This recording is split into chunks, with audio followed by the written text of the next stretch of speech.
Israel फिलिस्तीन सीमा पर जोरदार युद्ध जारी है। हमास के रॉकेट अटैक के बाद जवाबी कार्रवाई में इजरायली वायुसेना गाजा में कहर बरपा रही है। अब तक इस जंग में 1600 से ज्यादा लोगों की मौत हो चुकी है और 2 लाख लोग विस्थापित हुए हैं। इस जंग की शुरुआत के साथ ही दुनिया के देश भी 2 भागों में बंट गए हैं। एक वो जो इजराइल का समर्थन कर रहे हैं और दूसरे वो जो फिलिस्तीन के समर्थन में खड़े हैं। यही हाल दुनिया भर के राजनीतिक दलों का भी है। भारत में भी इजराइल और फिलिस्तीन दोनों के समर्थन और विरोध में गुटबाजी शुरू हो चुकी है।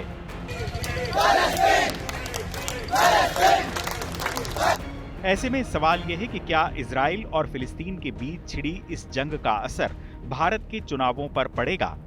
कांग्रेस ने फिलिस्तीनी लोगों के अधिकारों का जिक्र करते हुए इलाके में तुरंत सीजफायर की अपील की है। कांग्रेस कार्य समिति ने एक प्रस्ताव पारित कर कहा कि पार्टी फिलिस्तीनी लोगों के जमीन, स्वशासन, आत्मसम्मान और गरिमा के साथ जीने के अधिकारों के लिए अपने दीर्घकालिक समर्थन को दोहराती है। कांग्रेस कार्य समिति के इस प्रस्ताव में हमास की आतंकी गतिविधियों का कोई जिक्र नहीं किया गया, जबकि हमास ने 20 मिनट में इजराइल के रिहायशी इलाकों में 5000 रॉकेट दागे, जिसमें 300 से ज्यादा लोगों की मौत हुई। इतना ही नहीं, हमास के लड़ाके महिलाओं और बच्चों को बंधक बनाकर भी ले गए, बाद में उनकी हत्या कर दी। बीजेपी ने सीडब्ल्यूसी के इस प्रस्ताव पर कहा कि ये प्रस्ताव ये जाहिर करता है कि कांग्रेस अल्पसंख्यक वोट बैंक की बंधक है। मैंने पहले से कहता आया हूं कि कांग्रेस हमेशा आतंकवादियों के साथ रही। जो हमास ग्रुप है, ये लोग आतंकवादी हैं, अंतर्राष्ट्रीय लेवल के आतंकवादी हैं। इन्होंने सारे दुनिया के अंदर अशांति फैला रखी है। यदि कांग्रेस उनके साथ है तो आप समझ सकते हैं कि कांग्रेस किसका समर्थन कर रही है। और ये सिर्फ तुष्टीकरण का प्रमाण है, इससे बड़ा कोई प्रमाण नहीं हो सकता कि वोट की राजनीति के कारण कांग्रेस अगर आतंकवादियों का समर्थन करे तो इससे बड़ी शर्म की बात और कुछ नहीं हो सकती। मिनिस्ट्री ऑफ एक्सटर्नल अफेयर्स, उनकी जिम्मेदारी होती है कि वो देश का क्या आउटलुक है, उस इंटरनेशनल जो भी एपिसोड हो रहा है, जो डिप्लोमेटिक इशू है, उस पे मिनिस्ट्री ऑफ एक्सटर्नल अफेयर्स, प्रधानमंत्री जी के कार्यालय द्वारा अपना विचार रखा जाता है। वो देश का विचार होता है। ये दिक्कत यहाँ आ जाती है कांग्रेस के साथ में कि वो देश के विचार से हट के अपना एक अलग विचार चलाने की कोशिश करते हैं। कांग्रेस कार्य समिति के प्रस्ताव के बाद अब पार्टी के समर्थक ही ये सवाल उठा रहे हैं कि ऐसे समय जब पार्टी जातीय जनगणना के मुद्दे पर मोदी सरकार पर चौतरफा दबाव बनाए हुए थी, तो उसको ऐसे बयान की दरकार क्यों आन पड़ी जिसमें हमास के आतंकी हमले की निंदा न की गई हो। सूत्रों की माने तो कांग्रेस के भीतर भी इस मसले पर आम राय नहीं थी।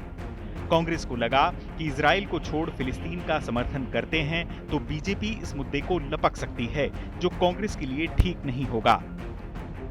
जयराम रमेश ने कहा कि कांग्रेस का हमेशा मानना रहा है कि फिलिस्तीन के लोगों की जायज आकांक्षाएं बातचीत के जरिए पूरी की जानी चाहिए। वहीं राष्ट्रीय सुरक्षा संबंधी इजरायली चिंताओं का समाधान भी सुनिश्चित किया जाना चाहिए। यानी कांग्रेस इस मामले में सधे हुए बयान जारी कर रही है। I understand that the BJP has been making a political point. I just want to stress on this. Congress working committee की ये बैठक मूल रूप से घरेलू मुद्दों यानी जातीय जनगणना पर केंद्रित थी। यदि आपको राहुल गांधी की प्रेस कॉन्फ्रेंस पता हो तो उन्होंने केवल जातीय जनगणना पर फोकस किया। इस विषय पर तो उन्होंने बातचीत तक नहीं की। पार्टी के प्रस्ताव में ये मुद्दा बहुत ब्रीफ ढंग से आया। इस मुद्दे पर पार्टी का विस्तृत बयान नहीं था। मेरा मानना है कि आने वाले दिनों में और बयान आएंगे जो इस बारे में विस्तार से होंगे। And I'm sure there will be more statements in the days to come in which a more comprehensive view will be made available. दरअसल कांग्रेस ये अच्छी तरह जानती है कि उसका एक गलत कदम बीजेपी को चुनाव में फायदा पहुंचा सकता है। इसलिए पार्टी ने इजराइल और फिलिस्तीन दोनों को युद्ध विराम की नसीहत दी है।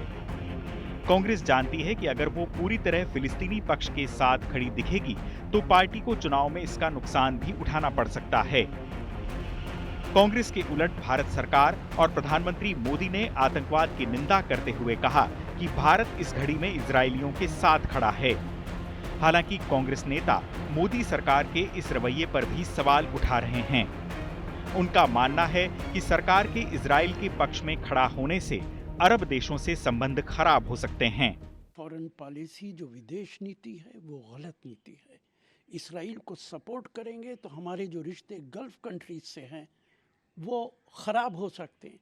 हमारा जो भी कुछ क्रूड ऑयल हम ख़रीदते हैं वो सारा गल्फ कंट्रीज से ख़रीदते हैं। हमारे गल्फ कंट्रीज से बहुत अच्छे रिश्ते हैं।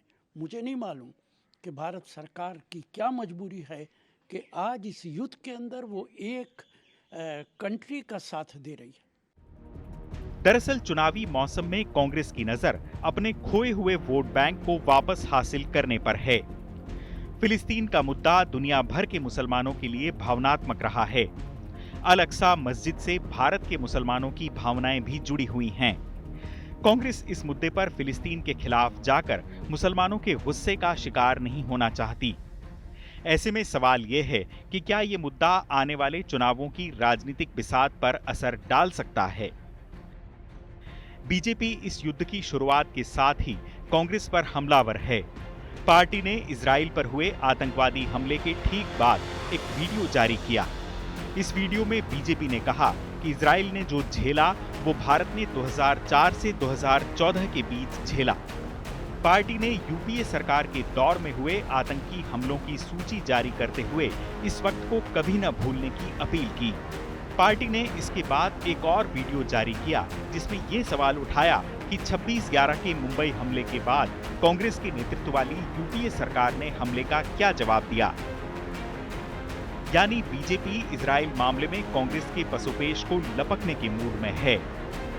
ऐसे में जातीय जनगणना पर फंसती दिख रही बीजेपी को कांग्रेस ने बैठे बिठाए एक मुद्दा दे दिया है।